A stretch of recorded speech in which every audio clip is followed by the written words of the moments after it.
Hello, good morning, and welcome to Unacademy, a one-stop destination for the English medium civil services aspirants. Let's get started with the analysis of today's The Hindu newspaper. These are the topics that we shall be discussing today. And let's get started and let's look at topic number 1. Stay invested. India should not tailor its ties with Iran to US foreign policy changes. And this is in relation to the Chabahar port. India has now signed a 10-year deal with Iran to manage one part or to develop one terminal. This is a warm water port. One terminal of this port, which is the Shahid Beheshti port, is being developed. You would know that India has promised to invest $120 million and also provided a credit facility of $250 million. Although very small amount considering how China is investing in this neighborhood, but nevertheless very significant. Why significant? Because this Chabahar port, which is a warm water port, and one terminal of this port will be developed. This is going to be India's route to Afghanistan and thereby to Central Asia.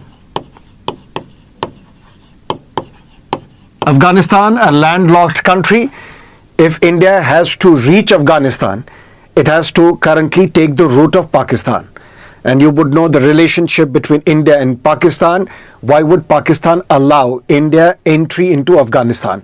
So the only route that we can take to reach Afghanistan and thereby Central Asia is through Iran. And this Chabahar port plays an important role there. But not just this. This Chabahar port, once it is fully developed, it is expected to be connected to the international north-south transport corridor.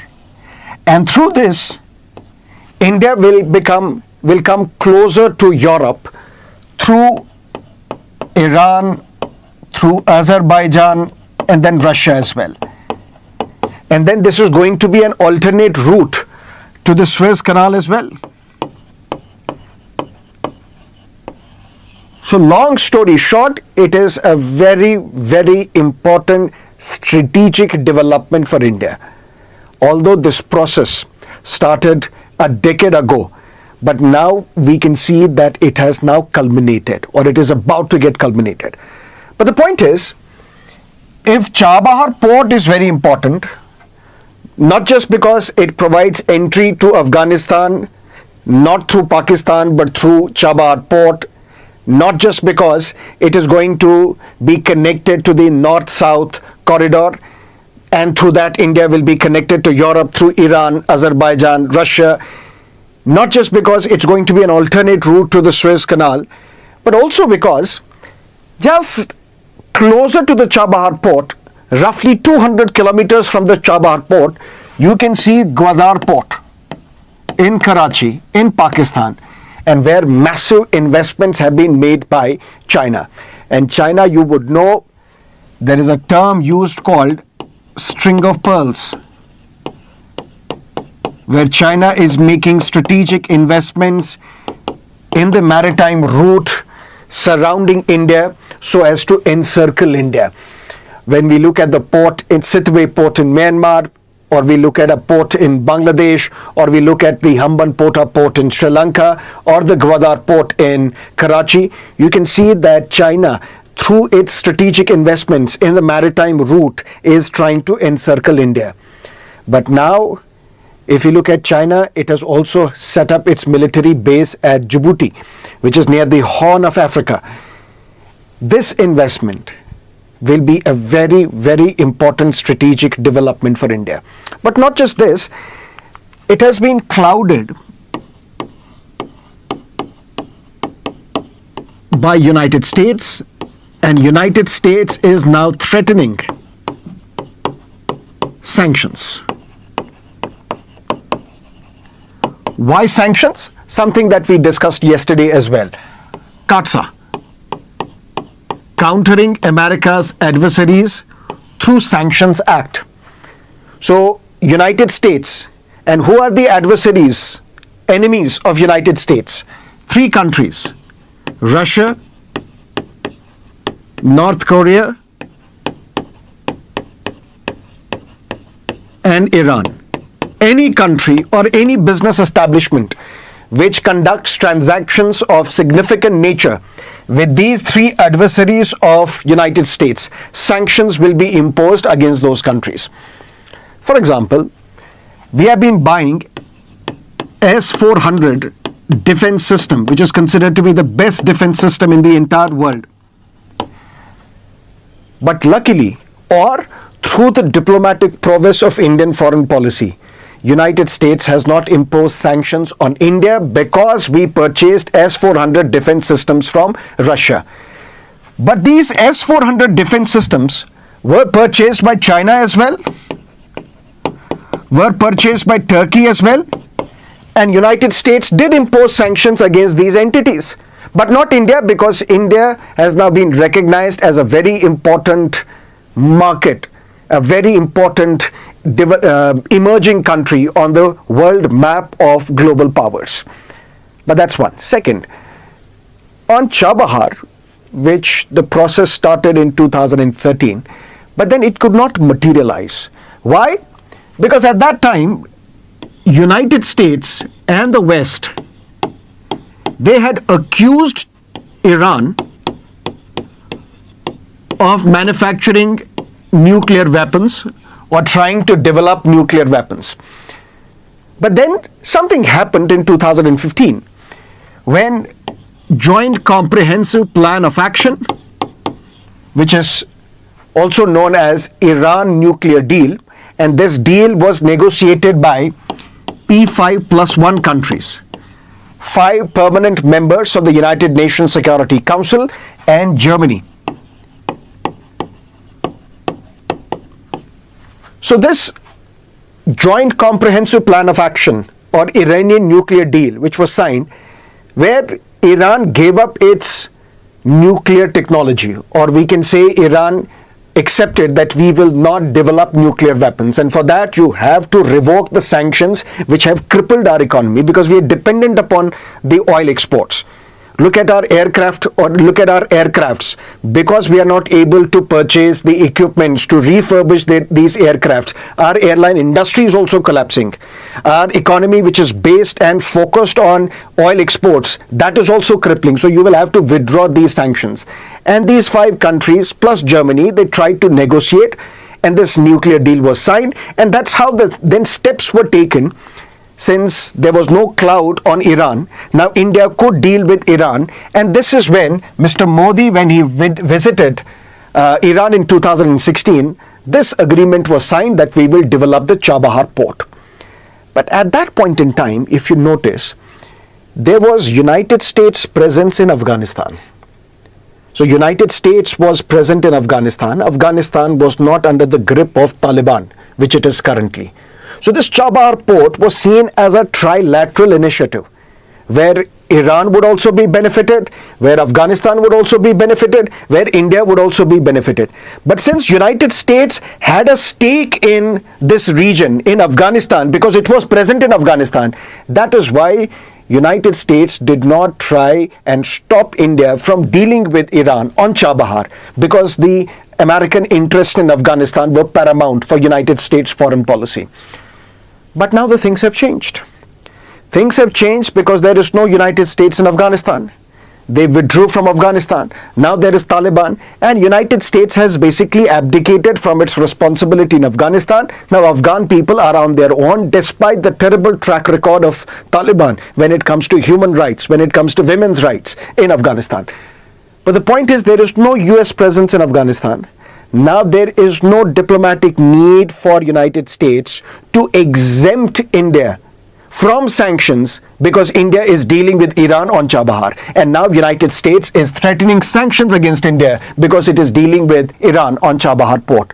And this editorial says that India should not worry anymore, or should not toe the line of United States, or do what United States is dictating, because let's accept sometimes we have listened and succumbed to the pressure of the United States. 2012, 2013, India was pressurized not to buy oil from Iran and Venezuela. It did not succumb to the pressure. Fast forward later, India was pressurized not to buy oil from Iran because of the sanctions imposed on Iran. Because in 2018, Donald Trump, as the President of the United States, unilaterally withdrew from this Iranian nuclear deal, Joint Comprehensive Plan of Action. And after that, India cut its import of oil from Iran and basically made it zero. But then India learned the lesson. There were pressures on India not to buy cheap oil from Russia, but India did not succumb to the pressure, continuously imported cheap oil from Russia. Otherwise, it would have been a huge drain on our forex reserves. And that is something that we should do now as well, according to this editorial. It should not do that anymore, what it used to do, to cancel oil imports from Iran. It should not do that anymore. It should stay invested in Chabahar and seek to improve its trade and connectivity projects with Central Asia, which is essential for India's continued rise. So long story short, India has signed this 10-year agreement with Iran on Chabahar. Although the investment is very small considering the investments by China in this region, but nevertheless it is significant. Why significant? Because it is going to be an alternate route to Afghanistan and Central Asia. Not just that, it is going to be connected to the international north-south transport corridor, which is going to link India to the Europe through Iran, through Azerbaijan, through Russia. And at the same time, it's going to be an alternative route to the Suez Canal. And that is going to reduce the amount of time and money that will be spent on international trade. So this is a strategic initiative. This is a strategic victory, but we should not succumb to the pressures from the United States. Because United States under CAATSA will try and impose sanctions. Although India has diplomatically solved this matter when it comes to S-400 defense system, sanctions were imposed on China and Russia, China and Turkey, because they also bought S-400 defense systems from Russia, but we were not imposed sanctions because we diplomatically handled the situation. And same diplomatic handling we require in this case as well to avoid sanctions. But even then, we should not succumb to the pressure because this development is important. And at the same time, it is important for our relations with Iran. Let's not forget that India and Iran share old cultural ties as well and share good diplomatic relations as well. And I'll tell you one small story. 1994, Organization of Islamic Cooperation, or Organization of the Islamic Countries, which is a group of Islamic countries, they were trying to bring in a resolution at United Nations Human Rights Council. At that time it was called Commission, now it is Council.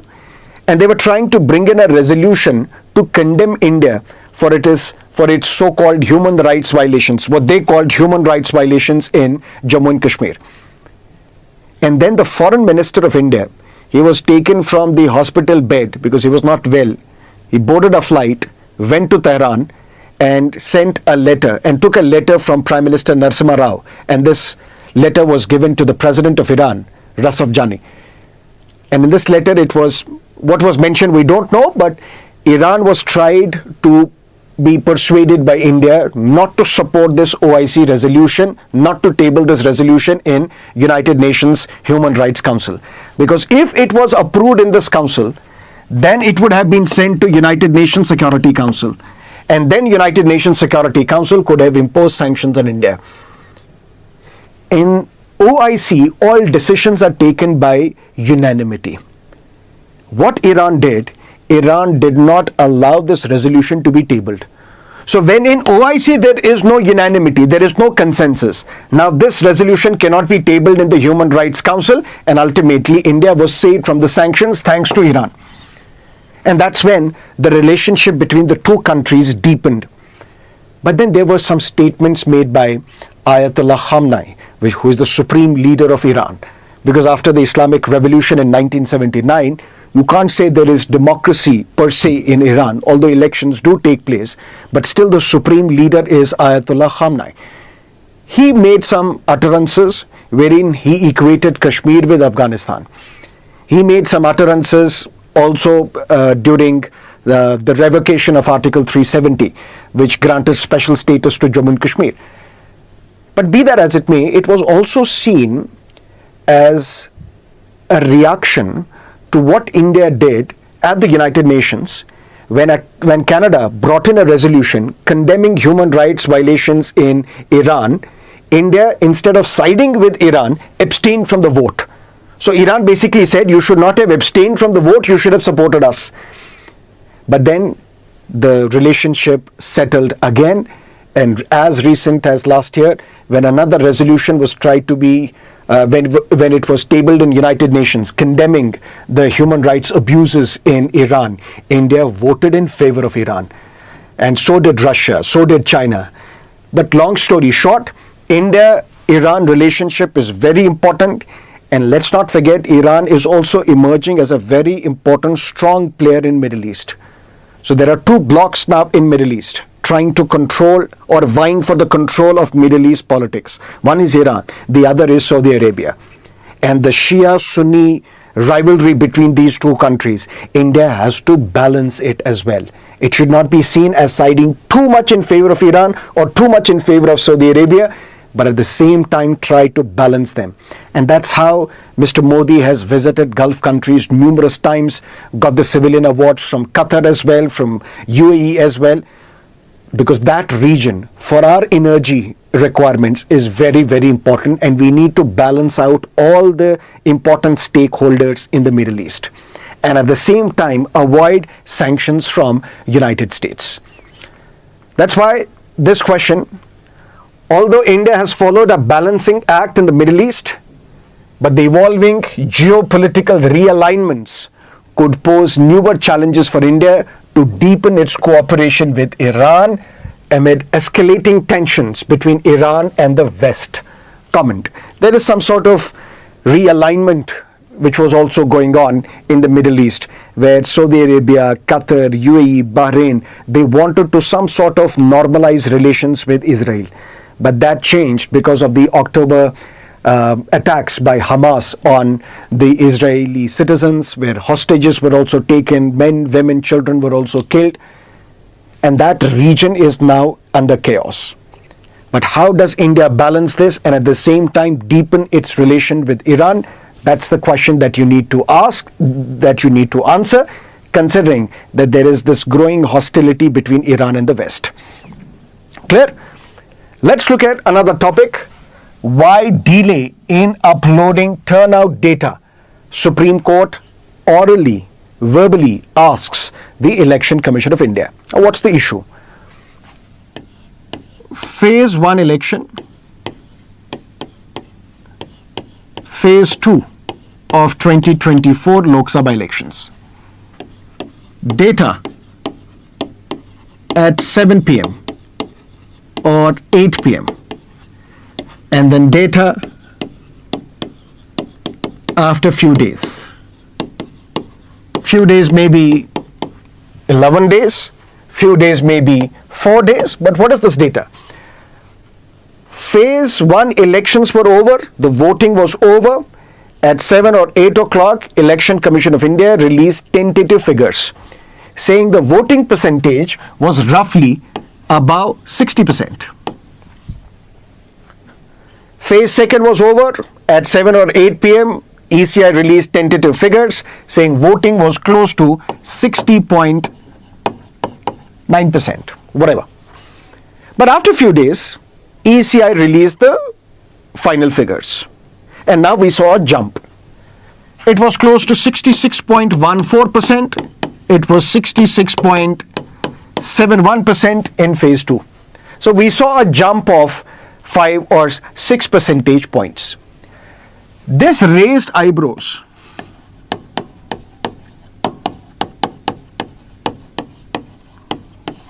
concerns among some people, among some political parties. In fact, Congress President Mr. Mallikarjun Kharge also wrote to the Election Commission of India saying, why don't you release the figures quickly at the end of the day? Why do you wait for 11 days or 4 days or 5 days to release the final figures? If the voting completed at 6 o'clock in the evening and you released your tentative figures at 7 or 8 p.m. saying 60% voting has taken place, why after few days you are coming up with a figure of 66, an increase of 5 to 6%? Does that mean that because there was low voter turnout, you allowed people to vote after the deadline as well? That's why we see an increase. So this is raising doubts. You should not wait for many days. You should release the figures ASAP once the voting is over, because you have the numbers. Why do you delay? One organization, which is a pressure group, ADR, Association for Democratic Reforms, a non-governmental organization which is working in the field of electoral reforms for many decades. And in fact, ADR was the lead petitioner in the electoral bonds case, wherein the Supreme Court, a 5-judge bench of the Supreme Court, declared electoral bonds as unconstitutional. ADR has now approached the Supreme Court and asked the Supreme Court that you direct the Election Commission of India to immediately upload on its website all the figures related to elections. And how does Election Commission of India come to know about these figures? There are two forms, Form 17A, Form 17C. What is Form 17A? What is Form 17C? All those voters who come to the polling station or the polling booth and they sign the register. All these details are mentioned where? In Form 17A. You may have voted in the elections, you would go to the polling booth, you will see your name, you will sign the register, that is Form 17A. But then you enter the polling booth. Then the presiding officers, what they do, they compile Form 17C. And what is this Form 17C? It talks about what is the ID, identification of the electronic voting machine which is being used here. But in electronic voting machine which is used in this polling station, there are also polling agents of all the candidates contesting the election who are present inside. And in their presence, ECI, what it does, what the polling officers do, they test the EVM. So they post some votes, those are what we call test votes, to check whether these EVMs are working correctly or not. But these test votes, they are to be removed as well. Deletion of these test votes, that's also mentioned in this Form 17C. All those voters who voted, all those voters who entered the polling booth but were not allowed to vote by the Election Commission because of some reasons, or they refused to vote because of some reasons, all this data is mentioned here. And every day when the polling is over, this Form 17C, the scanned copies of them, they are given to the Election Commission of India. Basically given to the returning officer gives it to the Election Commission of India. So when you have all these details, when the voting is over, why don't you upload the scanned copies of these 17C documents, upload it on your website so that it is visible for everybody? Right now it's not visible to everybody. Why don't you make it visible to everybody so that there is transparency in the system? But is this surprising to see a 5%, 6% jump? Maybe not. Why? Because sometimes, listen to me carefully, sometimes what will happen is that there is a repoll in a particular polling booth. So the data will come late after some days. That's why the delay. If not repoll, sometimes there is bad weather. And because of bad weather, there is lack of internet connectivity. That is why you are not able to upload, the presiding officers are not able to upload this data on time, hence the delay. It can also be because there is unstable internet at a far-flung polling booth, where now the presiding officers, they have to come to the district where there is a stable internet connectivity, and then you upload the data, which means there will be delay. So it is not entirely misunderstood that there will be some delay, but whether the delay of 11 days or 4 days, that is a different matter altogether. And now Election Commission of India has been orally asked by the Supreme Court. There is a delay in publication of this poll data, which raises concerns amongst the people regarding the fairness of the entire election process. Why can't you? Because every polling officer submits voting records by the evening after 6 or 7 p.m., by which time the voting is over. Returning officer of a particular constituency has these details, has the detail of the entire constituency. Why don't you upload it? Let's see what the court will have to say on this matter, what Election Commission of India will have to say on this matter, but this is an evolving, developing story. But the larger question for your mains exam would be, the Election Commission has come under relentless attacks in the recent years. What do you think is the basis for such attacks? Comment on the steps Election Commission of India needs to take to enhance its credibility as an impartial institution ensuring free and fair elections. Because now it's an important election, and because of the significance of this election, we have seen people, pressure groups such as ADR, approaching the courts, for example, on VVPATs, that there should be 100% VVPAT verification, or we should go back to the ballot papers, or when you press the button on the electronic voting machine, you see the VVPAT displays 3 information. What is the serial number of the vote? What is the name of the candidate you're voting for? What is the symbol of the political party you're voting for? This slip should be printed, given to the voter. These were the 3 pleas, requests by the petitioner in case of VVPAT. ADR was one such petitioner.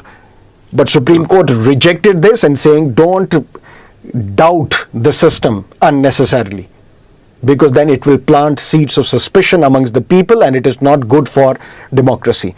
So we have seen courts being used by political parties, by opposition, by the pressure groups to try and streamline, or what they call purify, the entire election process. Because the credibility of Election Commission of India has come under threat in the recent years. In fact, a survey was conducted of the people. Now, you can doubt the sample size of that survey, but the survey said 58% people in India doubt Election Commission of India, which means there is credibility issue. And what are the steps that Election Commission of India need to take to assuage all these concerns? That is what you need to write. Clear? Let's look at another topic. Nearly 6 million trees disappeared from farmlands, according to a such study. Researchers looked at the satellite imagery from Rapid-Eye, which is a set of 5 satellites, from PlanetScope, which is part of European Space Agency. What they do, they take high resolution pictures of Earth every day.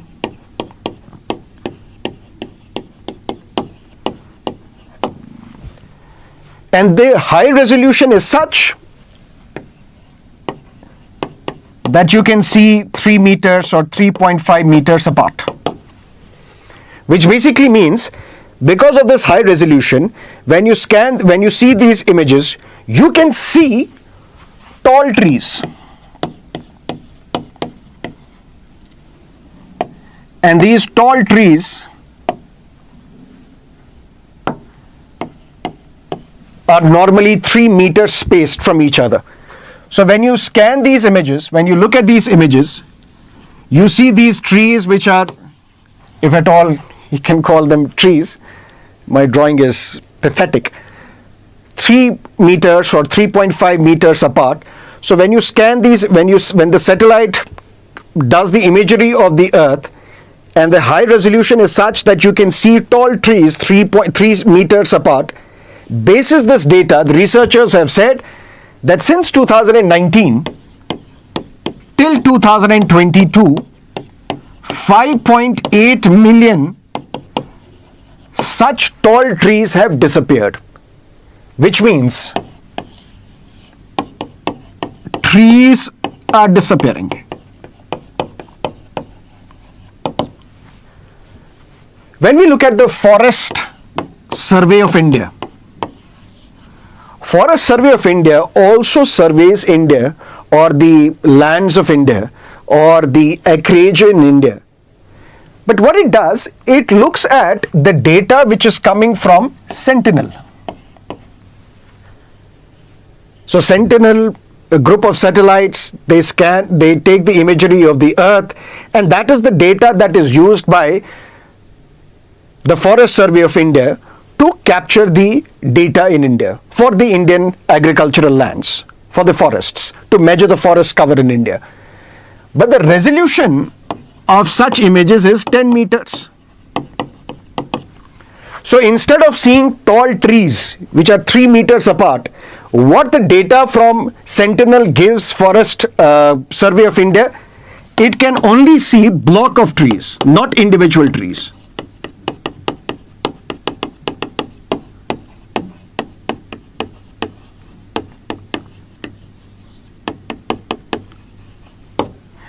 India has the largest, highest agricultural land in India.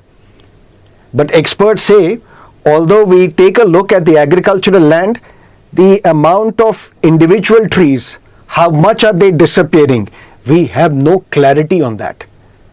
Because the data that Forest Survey of India uses from Sentinel, the resolution is of 10 meters, which means you can only look at block of trees, you can't look at individual trees, which means we can't say, just like the survey by the researchers where they are specifically saying 5.8 million trees have been lost, we can't say that according to the Forest Survey of India, because it can't look at individual trees, it can only look at the block of trees. And massively, according to the survey, the trees have been lost in states such as Maharashtra and Telangana. But why is this survey important? Because, as I said, India has the highest agricultural land in India, but we have no data on the individual trees lost. That is why the experts say changes in the tree cover, although it's very critical, has largely been overlooked in India. That is why this survey becomes important. But it may not be that these trees, for example, 5.8 million trees have been lost according to this survey from 2019 to 2022. It may not only be because of climate change.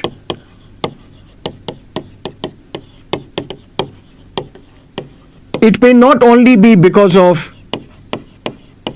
the human greed.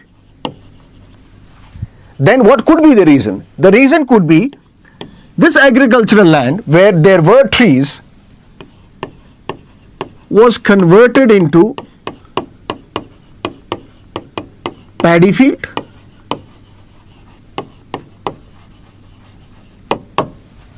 That may also have been the reason. What could be the other reason? Agroforestry management. And one such agroforestry management is thinning.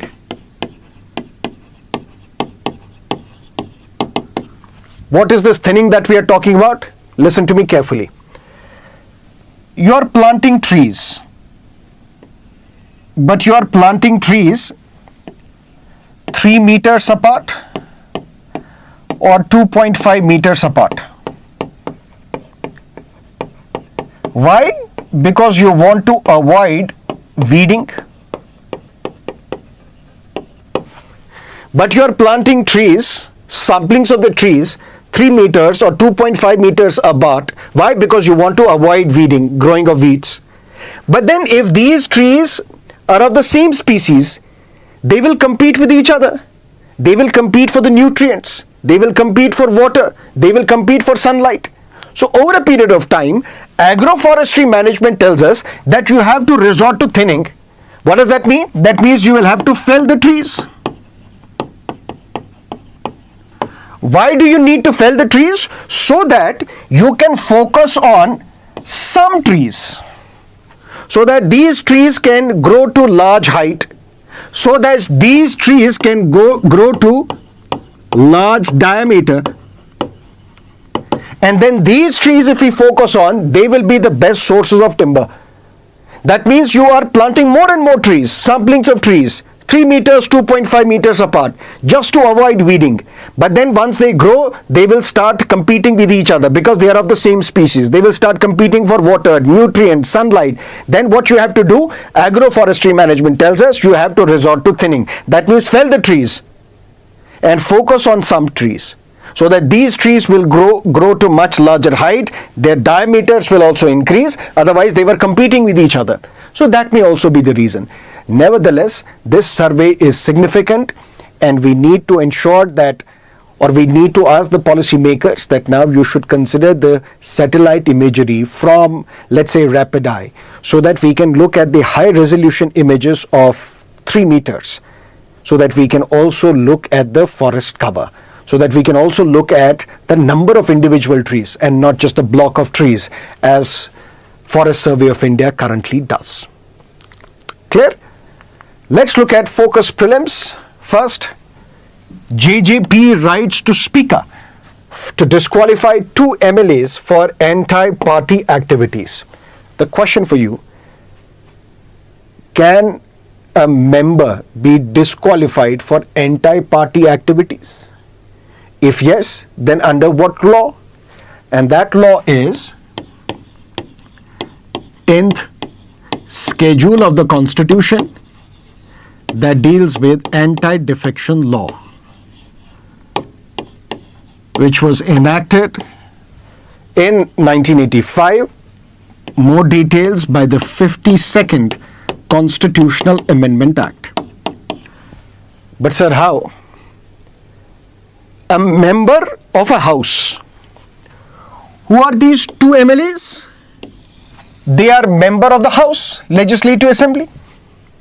They belong to a political party. Which is that political party? JJP. Now the law says, anti-defection law says, a member of a house belonging to a political party, if you voluntarily resign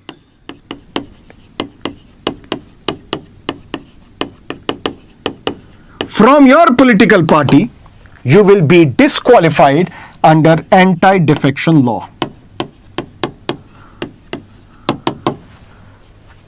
But these 2 MLAs, they have not resigned from JJP. So how can they be disqualified when they have not voluntarily resigned? And is there any mention of anti-party activity in anti-defection law? No. Then how can these 2 MLAs be disqualified by the Speaker for violating anti-defection law, for going against the party activities? This provision does not exist in anti-defection law. But then, 3 judgments, multiple judgments, 3 major judgments. Ravi Naik versus Union of India, J. Vishwanathan versus Honorable Speaker of Tamil Nadu, or as recent as Swamy Prasad Maurya case 2007. Supreme Court has said this term, voluntary resignation, does not mean that you have to formally submit your resignation letter and that will tell us that you have voluntarily resigned from your party. No.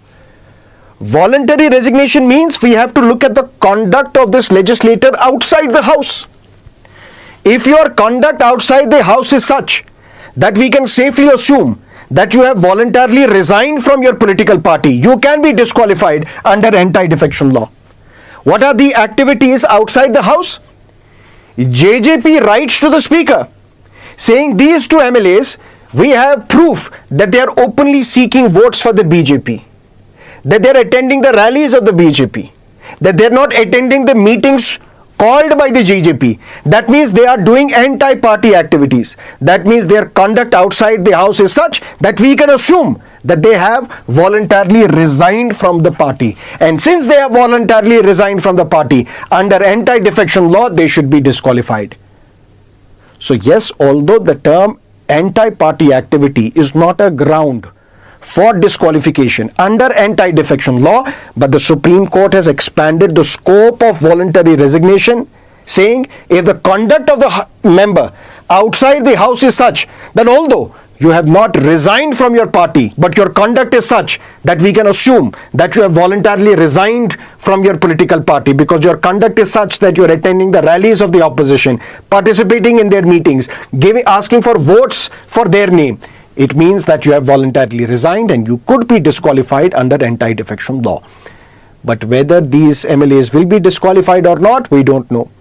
Or if you tell me, I will say they will not be disqualified. Why? Because the speaker does not belong to the JJP. Speaker does not belong to the Congress. The speaker belongs to the BJP. That doesn't mean BJP speakers are impartial. The speaker as an entity, since speaker belongs to the ruling party or the ruling coalition, by this very logic, the speaker is biased. These are not my words. These are the words of the Supreme Court. Supreme Court in Manipur case, a two-judge bench of the Supreme Court, headed by Justice Rohinton Falinariman. It impressed upon the Parliament that maybe Parliament you should reconsider whether this job of disqualifying a legislator under anti-defection law should be entrusted to the Speaker who belongs to the ruling party, or should you change it? So these were the words of the Supreme Court, not me. Clear? Let's look at something else. Seas turtles released into AP reservoir. And this article talks about flat-shelled turtles, although it is flap-shelled turtles. And these turtles are found in these are what we can call most common turtles found in the waters of India. As you can see, the top is leather touch. It's like a leather touch top of these turtles. And these turtles, these are omnivorous. Long story short, they can eat anything. Snails, anything. These turtles are normally found in India, Pakistan, Nepal, Myanmar, also found in Sri Lanka, also found in Bangladesh. And in India, these turtles, although they are most common in ponds, but they require, let's say, very quiet water, still water. And they're also found in the desert ponds of Rajasthan. Which can give you a sense, can be important facts for your prelims. These flap-shell turtles, these are drought resistant.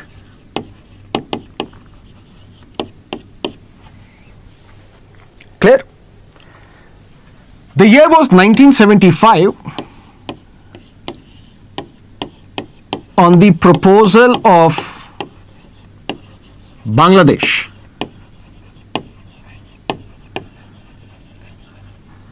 these turtles were placed in the Appendix 1 of CITES, Convention on International Trade in Endangered Species. Although this convention was adopted by the members of the IUCN in 1973, but it came into force in 1975. Appendix 1, it talks about those species which are threatened with extinction and those species which are threatened with extinction, trade is allowed only in exceptional circumstances.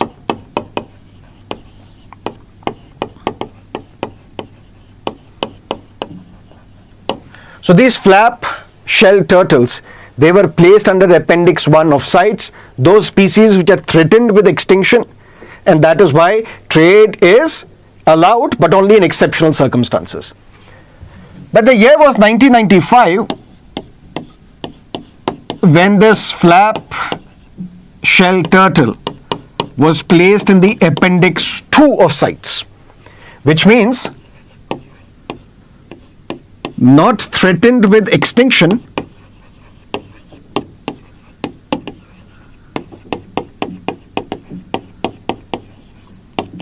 but trade is still controlled.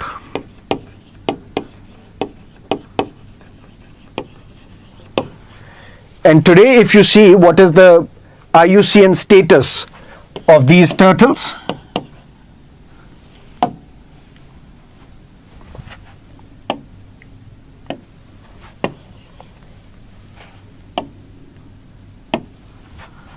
the IUCN status is LC, which means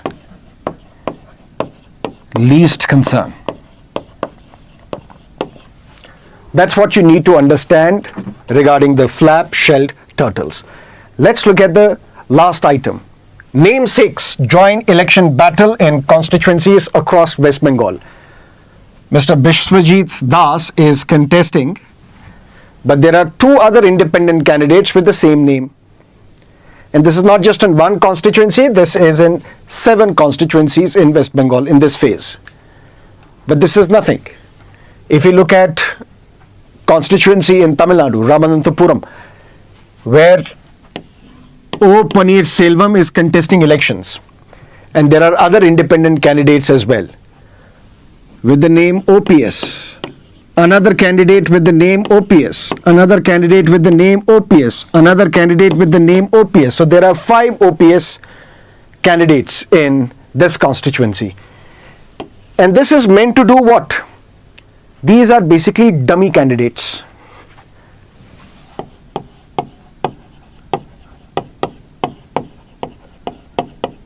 And these dummy candidates are meant to confuse the voters. Because on the electronic voting machine, you see the name of the candidate you want to vote for, although there is a symbol as well. Although most of the educated people will look at the symbol, they should also look at the name. But Election Commission of India, Law Commission of India, various experts, they have been saying that these independent candidates, these are non-serious candidates, dummy candidates, and they are set up by political parties against their opponents because they want to confuse the minds of the voters. That is why Law Commission of India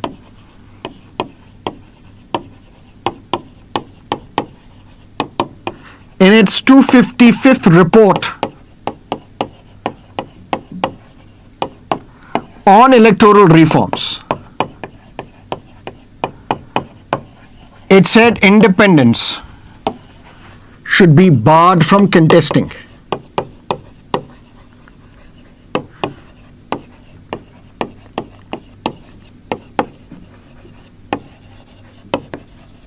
Why? Because these independents, they are dummy candidates meant to confuse the voters. That is why they should be barred from contesting elections. And let's look at the data as well. Since 1951 till 2014, although we have seen the rise of the number of independents who are contesting elections, but we have also seen the rise of these independent candidates who forfeit their deposit. Because if you want to contest elections, you have to give security deposit, 25,000 for Lok Sabha election if you are from the general category, 12,500 if you are from the reserved category. And the security deposit will be given back to you, will be refunded to you if you poll 1/6 of the valid votes. if you poll less than 1/6 of the valid votes, you will have to forfeit your deposit, which means this money will not be given back to you. And consistently we have seen an increase in the rise of those independents who have forfeited their deposit.